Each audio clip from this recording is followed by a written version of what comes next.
Welcome back to Cocktails and Classics. This week, it's another dad chat.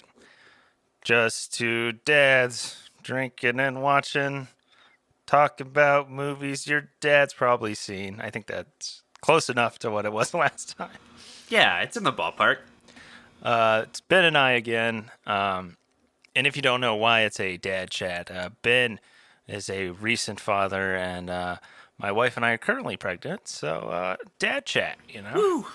This week, we took a look at In the Heat of the Night, a 1967 crime drama film. To kick things off and get everybody in the right mood, Ben is going to take over on the cocktail again. You want to? Yeah, that's fine. You found this one.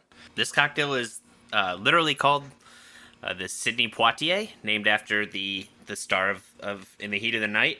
It's an ounce and a half of bourbon. The recipe I found called for Maker's Mark. I just used, I think it was like Jim Beam aged black. 3/4 of an ounce of sweet vermouth, and then 2 dashes of chocolate bitters. Throw that in a shaker with some ice, shake it up, pour it into a chilled martini glass. Note to self: read the destruction or read the instructions. Give it like 20-30 minutes before you're gonna make the cocktail, and that way, if it says chill a glass, you can kind of pop one in the freezer and get it chilled a little bit. I had mine in there for all of 2 or 3 minutes, and it was nice and chilly at first, and then in about 2 seconds, it got back to room temp. I think another thing you could do to chill a glass somewhat quickly is you put ice in the actual glass as well. Yeah, I know that's a thing to do. I just It was game time. And yeah, it's game time decision. Pop quiz hot shot. After that, go ahead and garnish it with a cherry if you've got it.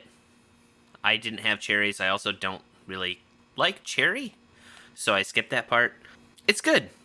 It's very alcohol forward with a little bit on the back end of some chocolate. I mean, that's the best way I can describe it. If you want to make a Sidney Poitier, you can check the show notes below.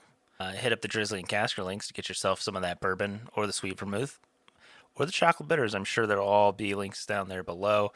You can check out In the Heat of the Night nowhere as of recording. It just left HBO Max, so you may have to seek it by other means.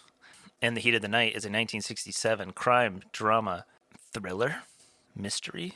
Currently sits at a 7.9 out of 10 on IMDb. It's the story of a black Philadelphia police detective who is mistakenly suspected of a local murder while passing through a racially hostile Mississippi town, and after being cleared, is reluctantly asked by the police chief to investigate the case. Directed by Norman Jewison, written by Sterling Silliphant, and based on the novel by John Ball, stars Sidney Poitier, Ron Steiger, Warren Oates.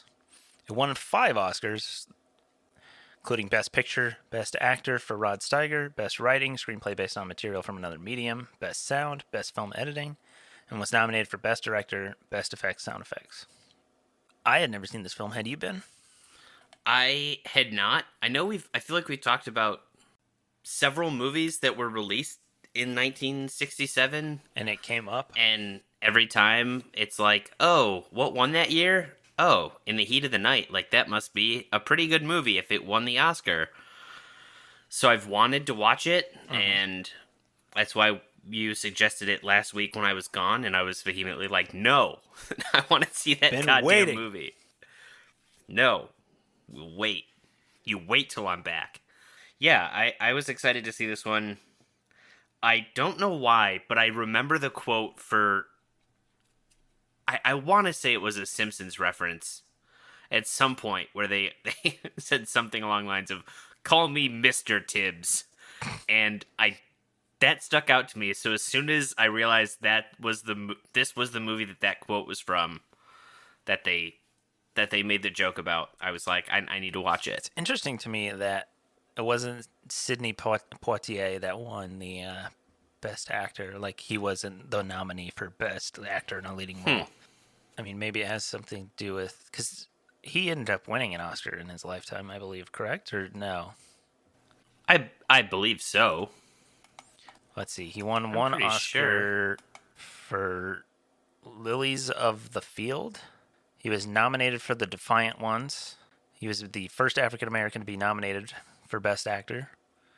He became the first actor to win it in Lilies of the Field, and he won an honorary award in 2002. Okay. Wow, he was the first African American to win Best Actor, and the only one until Denzel Washington for Training Day in 2001. Wow. So a 38-year gap. Like, you had Sidney Poitier going from, like, the 60s and in the 70s, because, I mean, they did several of the Virgil Tibbs movies. But after that, I mean, realistically, up until, like, the 1990s, where you started to get, I mean, several. You've got Denzel, Samuel L. Jackson. I mean, Spike Lee was doing movies that he was also starring in, but directing.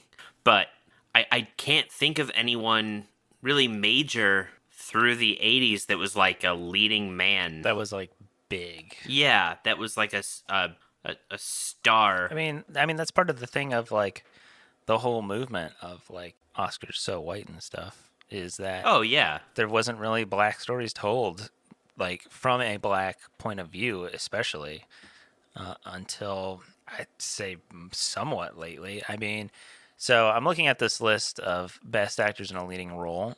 You have Sidney Poitier for 58 and 63. James Earl Jones in 1970 with The Great White Hope. Okay, yeah. I guess I always forget James, because I normally think of him just normally as a voiceover. As Darth Vader. Well, I think of him for voiceover, and then I think of him more so for theater, because I think of him like in Fences and winning the Tony and that there, more so than I do think of him as a movie actor. The other one I was going to say, who did make this list, so you have Paul Winfield, Dexter Gordon. I was going to say Morgan Freeman. Yeah. She was nominated for Driving Miss Daisy. Yeah. And then it's Denzel for Malcolm X, Lawrence Fishburne, Morgan Freeman for Shawshank, Denzel, Will Smith, Jamie Foxx, Don Cheadle, Terrence Howard, Forrest Whitaker, Daniel Kaluuya. I'm gonna butcher his name, but Chiwetel Ejiofor. He's the first black British actor to be nominated for Best Actor. And then you have Chadwick Boseman. Yeah. So I mean, honestly, there's only 10 maybe all time. Yeah, no, I mean, it's true. You look at what Hollywood was in the really through the 70s and 80s, and yeah, I mean, there weren't really a lot of black stories being told, and most of your leading men were the same group of white guys, right? Yeah, it was very interesting. I don't know. Going in, I didn't really know much about it. Like I had seen like, scenes. I knew of the there's like the scene when they go to the like the other rich guy in town. I forget his last name. The guy that like hated the dude who died, and he like he slaps Endicott or whatever. Endicott, and he slaps Tibbs, and then Tibbs slaps him back, and he's like, "You're not gonna do anything about that? Like, and if this was another time, I would have you shot." It's like, damn, dude, like, what the fuck? I think, is that not like the first time on screen like a black man struck a white man or something? I'm pretty sure. Yeah, well, here's the other thing. I guess I was reading about this in kind of like one of the trivia sections, and one of the things was that I guess Sidney Poitier, like that. Him slapping Endicott was not in the original script or the novel, but Poitier insisted that Tibbs slap Endicott back, and then he made them guarantee that scene would appear in all cuts. Wow, damn. So like they couldn't just in the South release a different cut that didn't have that in it. Like it was in the movie, and it's in the movie everywhere it plays. I thought it was interesting that they kind of refused to film it in the South. They filmed it in Illinois. A lot of it also in a town called Sparta, so that they didn't have to worry about changing anything. It's also a little tidbit, which is interesting, that you don't really think about much anymore, that this was the first major Hollywood film in color that was lit with proper consideration for an actor with dark skin. It says Haskell Wexler recognized that the standard lighting used in filming produced too much glare on most black actors and others of dark complexion. He toned down the lighting to feature Sidney Poitier with better results. something you don't really think about. Yeah. The other thing I was going to bring up in regards to the cinematography was the final shot of the film was the most mind-blowing shot I've ever seen in my life. It starts up as a close-up of him on the train, and then you get this weird, like, jittery effect, and you're like, oh, weird, as they zoom out, and you're like, oh, okay, they're just driving next to this train. And then it keeps zooming out and moving further and further back, and you're like, oh shit, they're in a helicopter. It's like that the shot in Dirty Harry where Zach was like, what the hell? How did they do that? And it's like, well, yeah, they were on a helicopter and somebody was operating that and had like a fucking tight shot in the train somehow. My mind was blown. I was like, holy. Yeah. No, that was. I think there was a lot of stuff that this movie. I was shocked. I was a little concerned. I'm always a little concerned about mystery type movies from like the late 60s. I mean, really like 1970 and earlier.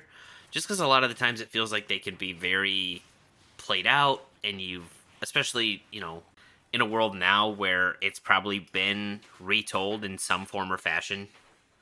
But this one was really, I was impressed that this one, I did not see it coming until like everything was unfolding. They kind of kept you invested in it and not just like, oh, here's this really obvious thing. When it was coming down to the wire, I had my two suspects, my two perps. Yeah. There was I thought when they were started to talk about like the abortion and stuff, I thought it was Colbert's wife for a second because I was like, oh, like there's the abortion clinic and like maybe he like knocked up some like the underage 16. girl. Yeah, which finish your naked. thought and then we'll go back to that. We'll go back to that. I thought maybe it was her because she was like getting vengeance, and then there was the one scene at the diner late. It's got to be this guy, right? Like, I don't know how he would have done it based on time in relation to Wood leaving the thing, but Yeah. I was like, it's got to be this Yeah. guy because he's giving me sketchy vibes. Well, kind of when you first see him, he kind of seems like a little odd, but it is one of those things where it's almost like a Scooby-Doo type thing where there's one other person you meet in this story. It's got to be this guy, but yeah, I was thinking honestly either the wife or like the wife's attorney, whoever the bald guy was with glasses that you see with her. Was that not? I could have sworn that maybe when are you talking about? Maybe I'm out of my mind. You see, there's a point where it's like her, and then there's this guy there. It's this guy with her in bald guy with glasses. I thought it was some sort of relation to her, but like an attorney or something. But maybe not. Maybe I missed something because I had a baby crying.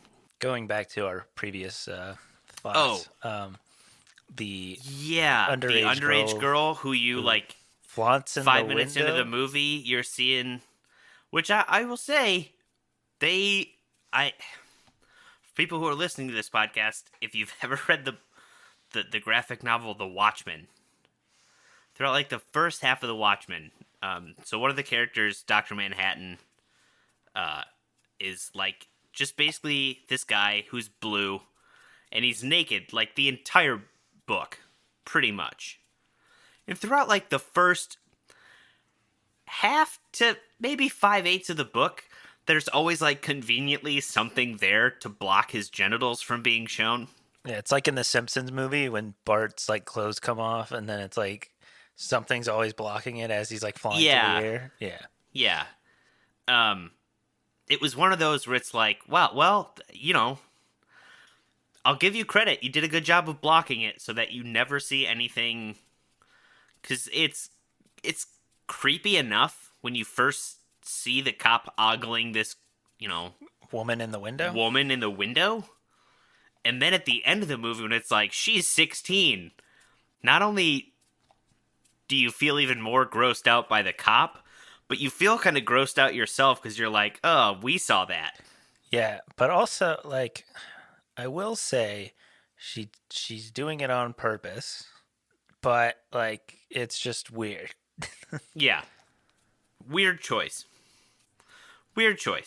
Not the biggest fan of that one. But I was pleasantly surprised with this movie, not gonna lie. I think it could have used, in my opinion, a little more detective work. Cause like on the surface, it is a detective movie, but it's so much more about like this town and like the racism in it. Um, Yeah.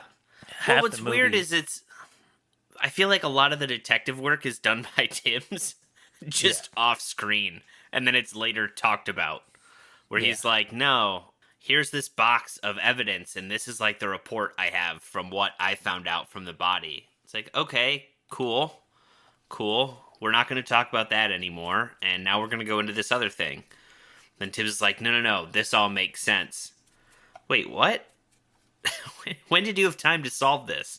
honestly, he does what he does that like investigation. People are racist to him, and the thing they're like, what is he doing here?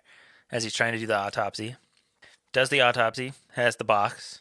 There's no like deduction really on his part, besides like the end where the guy comes out of the shadows and he's like, "Oh shit, it's that guy," and then he's like, "Check her wallet. She's gonna have $100 because she's getting an abortion with this guy." And then like has they have that moment. And that's really like the biggest deduction part. Like everything is like either he does it in his mind or like because he's like sitting there thinking he's like, I was thinking that this person did it for personal reasons, but I think I'm wrong. I like which was interesting enough that Scott Wilson, who is Herschel on The Walking Dead for a couple years, I didn't realize he's the guy that they lock up in the beginning that shares the cell with Tibbs for a little bit. Yeah, I didn't put that together. Yeah, so I thought it was interesting, like when he, uses some charm in that to try to figure out he gave her money for the abortion and this and that, and so it was like, oh, where would someone go for that? And well, they're not going to tell you. Well, let me tell them I'm with you, or I can help get you out, yada yada yada. Okay, well here's where you go to, go talk to this guy and he'll take you wherever. So I mean, he did do a little bit of legwork there in trying to figure out. He didn't have to do a lot of deduction, but he did do a lot of the legwork of like, let me follow this lead and see where it goes, and let me go to here and ask questions and try to figure out what's going on. So, I mean, he did some good detectiving. I would love to know how much of the stuff he lists off that he actually got when he goes into the autopsy. He's like, Oh, "Oh, I need it," I half expected the line to be like, we don't have that. because he's like, "We need sodium benzenate. We need this. We need scalpels. We need."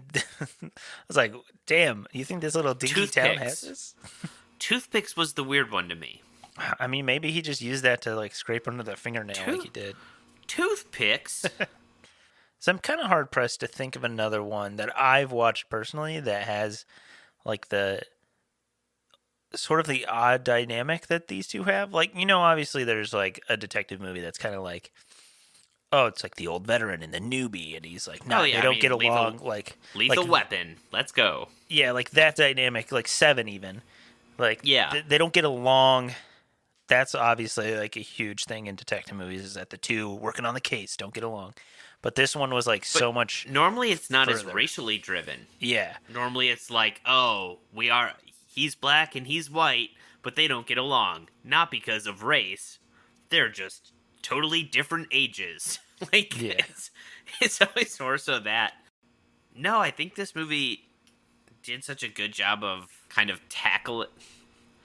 Not like it solved racism, but it tackled the topic of it so well while also being a good mystery movie. Yeah. Like it didn't beat it over your head. Yeah, but the interactions that Tibbs has with people, the difficulty he has doing his job because of his race feels real. It doesn't feel like something where it's like, oh, 20 minutes into the movie and now everyone's just like, oh, we like this guy. He's great. We solved racism in this small town. It's like, no, everyone still second guesses everything he does because he's black. No one wants him to talk to any suspects because he's black. The chief doesn't need him anymore because he found the suspect, and now that he's telling him he's wrong. Well, what do you know? It's probably racially charged. I mean, it's there, and it doesn't beat you over the head with it. Like, it's not like every other word is about the fact that he's black. It's just more so played out in the actions, which is done well. Yeah, I was gonna say even the chief is like hardly accepting of him. Like the only time you're really like, oh yeah, they're kind of cool is like towards the end or when they're. I mean, even when they're drinking alcohol and they have that like kind of like come together moment. Like he's like, oh, like I've never been as lonely as you. He's like, hey, whoa, I don't need your fucking pity, dude. Like, come on. Like they never Yeah, I typically don't get think along they. until the very end, where it's Yeah, kind of I like don't. we solved it. Good job. Yeah, I don't think they. Which is interesting because normally you get to the end of those, and I mean, not as much in seven, even though they do become closer. But like Lethal Weapon, all of a sudden it's like, oh, by the end of the movie, we're not just close, you're like part of the family. And in this one, it's just like, hey, we still don't like each other, but we did a good job, and we'll never see each other again. So thanks for your help, and get the fuck out. I don't know. It is interesting. I'm kind of glad it didn't have like a big fat bow on it. Obviously, I mean, hell, the one dude even fucking died.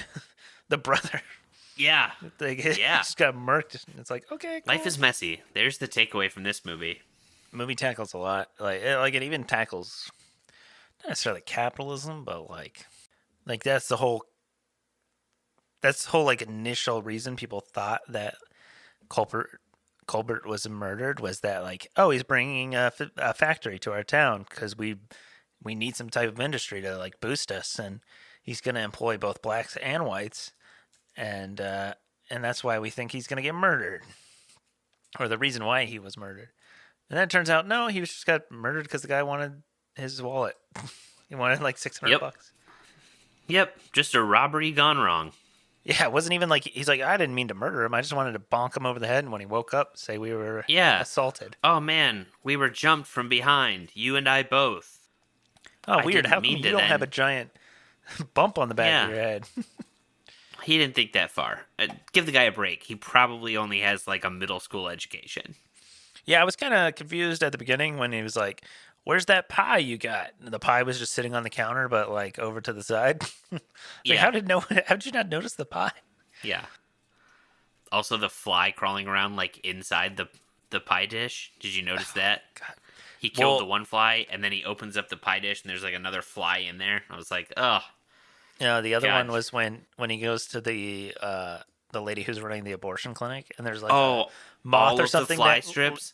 lands Oh on her. yes. Oh my god, it just lands on her and starts crawling. Yeah, it was I like, give that lady props that she did not like react at all during the scene to that. She's just like, yeah, okay, what's next? We'll keep going. I always like Props. I get so bugged out when like in a Ha, movie or something, there's like a ha, fly on nice. someone's face. Yeah, oh Nice. yeah, Good yeah, pun. thanks. Um, Good. That's a dad chat joke right there. I get bugged out. No, whenever there's bugs or something crawling on someone, oh yeah, no, it's uncomfortable. it's always like, ugh.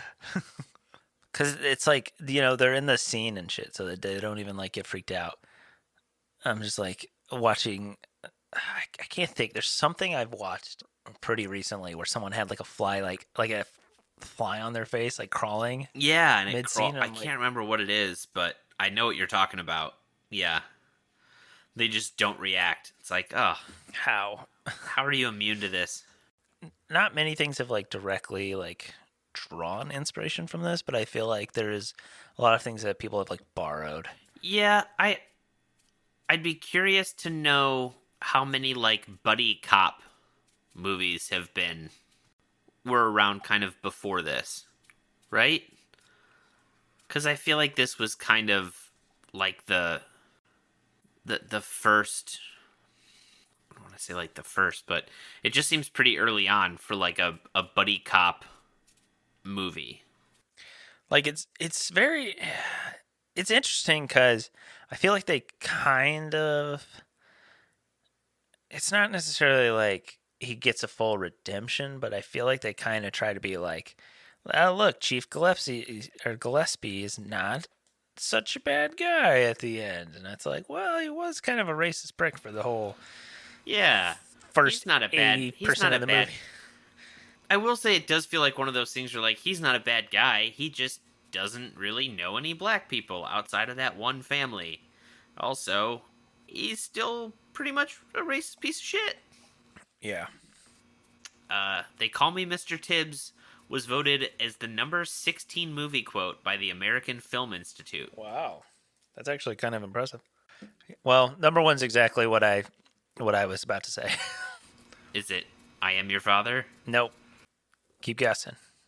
I think more iconic than that. I'm trying to think of iconic. Play along at home if you would like. The number one I feel like there's most so iconic. many I could think of. Like, You Come to Me on the Day of My Daughter's Wedding. Say Hello to My Little Friend. I'm gonna say I'm Batman. So you were close with the Day of My Daughter's Wedding. That one is number 2, but it's I'm gonna make him an offer he can't refuse. Can't refuse. Okay.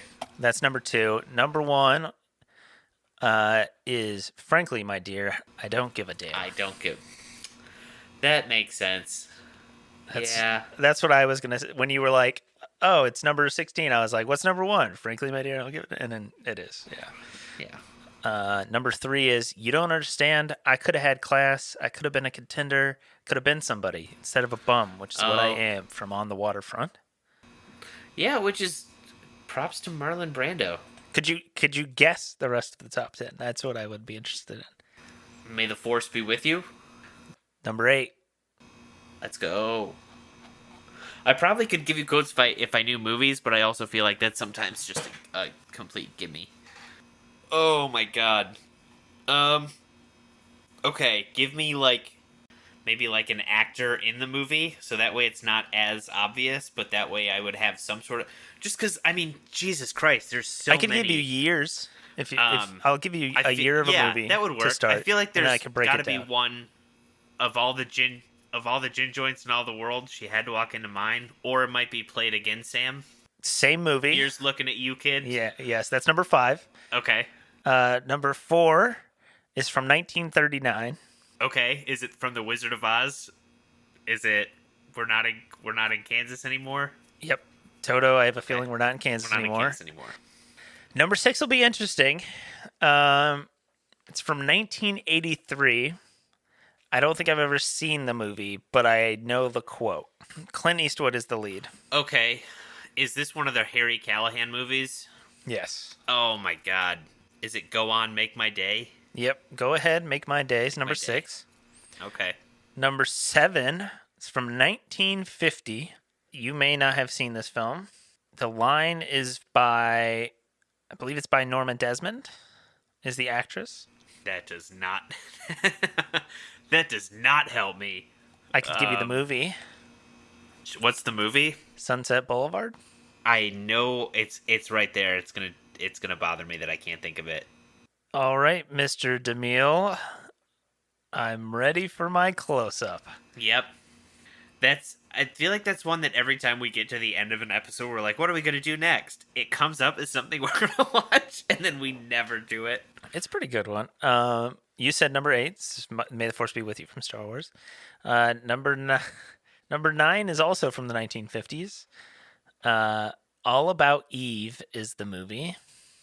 This one I feel like is quoted a lot. I've also never seen this one. Is this Marilyn Monroe? No, sorry, it's Betty Davis. Ah, okay. Man, I didn't think these would be as hard as they are. Fasten your seatbelts. It's going to be a bumpy night. Bumpy ride. Oh, bumpy night. Oh. Number 10, 1976. 1976.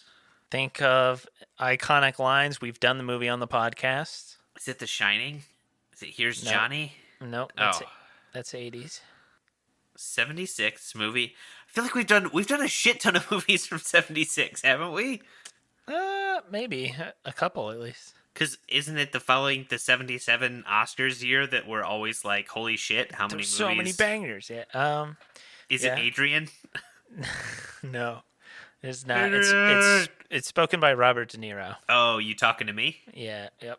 Like I said, there's so many because I think Taxi Driver, Rocky, All the President's Men, I think also came out in '76. Yeah. Like I feel like there's definitely. I don't know. I feel like if we ever had something like this again, I feel like I could be like, oh yeah, definitely I could maybe guess some of these because I feel like you just have to go like older movies, but like iconic lines that people just say all the time. Yeah, I don't know that I would have gotten Bump In or Buckle In. It's gonna be a bumpy night. Yeah, that one would have been hard. Um, the I'm ready for my close up. I'm mad I didn't get because I know I've heard that. Neither of us had seen this film. You're gonna get two fresh ratings. It's a whole goob squad on the dad chat this week. And Ben, you want to go first, or I'll go? Yeah, I'll go. I'm trying to think what to. I didn't actually think about what numerical value to give this one. So I'll just talk about it, and then at the end, I'll convince myself of a number. Overall, I really enjoyed this movie. I'm sad that it's no longer available streaming. I hope HBO Max through Turner Classic kind of brings it back here before too long. Hope they bring back the rest of them too, because now that I've seen this one, I do want to go ahead and check out the rest of the Virgil Tibbs anthology. I don't know how many movies there were, so I don't want to say trilogy and there'd be like 5 of them. Sidney Poitier's very good. Rest in peace. I know we lost him earlier this year. And at the time, I knew, obviously, who he was as an actor, was obviously a very famous actor. Knew who he was through, the civil rights work he did. But I honestly don't think I had seen any of his movies before. I don't think so. I don't think I'd seen anything. I knew, Guess Who's Coming to Dinner, and I knew of the movies he'd done. I just hadn't actually seen them before. Seeing it now kind of makes me feel a little bit sadder. Like I said, I think this movie does a good job of showing racism and how it kind of just affects Tibbs's ability to do anything. I like the fact that even though he develops a better working relationship with the chief, it's not like, at the end of the movie there's a bow tie and hooray, we've solved the issue of race in America. It was a good mystery. I like the fact that it kind of kept leading you down into different suspects and things, that it wasn't like a pretty obvious who done it from the beginning. Yeah, I think I'm going to give it an 8 out of 10. I do, like I said, want to check out the rest of the series. But yeah, if you haven't seen it, watch it. It's worth it. It's very good. Well, now I'm gonna sound like a loser because I also gave it an 8 out of 10. Once again, that the freaking like closing shot was just pretty wild. Very blew me away because I was just like, oh yeah, end credits, whatever, and then I was like, oh shit, because like it's like closing on the movie on the credits. But I enjoyed this movie a lot. I think, like I said in the forefront, I wish there was slightly more detective work. I wish it was more of like a cold case, like we got to solve this, like figure it out type deal. But I mean, it's not necessarily what the movie's about. The movie is about between Tibbs and Gillespie's like relationship, and Tibbs dealing with like, obviously there's racism from the chief, there's racism from the mayor, and the other cops don't really give him much. I mean, the one cop literally arrests him in the very beginning just for being at the train station. Yeah, So like I feel like oh, that's a little he bit must of be the like, murderer. I feel like it's a little bit of racism, but I also feel like Wood isn't the most intelligent person because he was just like, Yeah, go search he all these is. places, and then He there's is just also one kind person of an there, idiot. and he's I like, like the guy who works the front desk who's just lazy. It's been like, how many times have I told him to fix this thing? I don't know. Get him out there to fix it. Okay. Didn't I tell you to fix the fence? Oh, no. You must have told my brother. He works the day shift. It's like, Jesus Christ. but like the townsfolk who chase Tibbs down and all that, like it's more about that than it is about the actual like case. I feel like, but it was an interesting take on this like crime drama with this Southern racism, the dynamic of the two leads, shot well. I really enjoyed the music, not so much like the really out there like blues. He's a something owl on the prowl. Yeah, it's an owl on the prowl. The lead-in song though, literally Yeah, the song "In the the one Heat by of the Ray Night" Charles. that Quincy Jones did and Ray Charles sang. That song fucking hits, man. That's a banger. Yeah, that one was really good. A foul owl on the prowl. A foul owl. That was it. I knew it was a something owl on the prowl. And then bow-legged Polly. What's the other one? Those ones I Man, could. Those ones are a little too far out there for me. it's Southern blues, baby. Southern blues. But I did really enjoy like the score and solid older movie. If you haven't seen it, I think you need to check it out. If you enjoyed this episode, don't forget to rate and subscribe. Check us out on Instagram at Cocktails and Classics Pod.